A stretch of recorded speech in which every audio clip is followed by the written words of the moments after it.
بسم الله الرحمن الرحيم والفجر وليال عشر والشفع والوتر والليل إذا يسري هل في ذلك قسم لذي حجر ألم تر كيف فعل ربك بعاد إرم ذات العماد التي لم يخلق مثلها في البلاد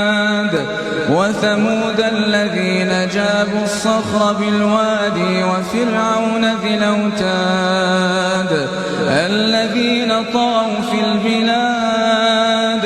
فأكثروا فيها الفساد فصب عليهم ربك سوط عذاب إن ربك لبالمرصاد فأما الإنسان إذا ما ابتلاه ربه فأكرمه ونعمه فيقول ربي أكرمن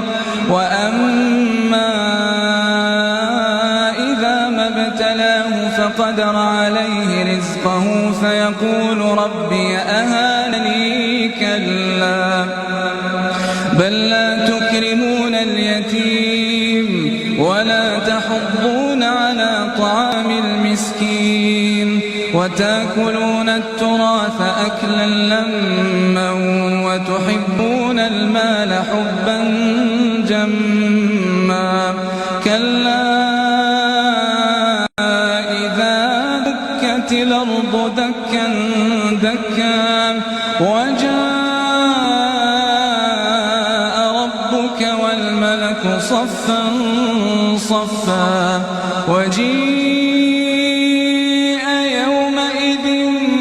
بجهنم يومئذ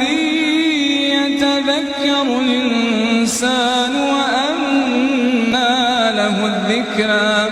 يقول يا ليتني قدمت لحياتي فيومئذ لا يعذب عذابه أحد ولا يوثق وثاقه أحد يا أيتها النفس المطمئنة ارجعي إلى ربك راضية مرضية فادخلي في عبادي وادخلي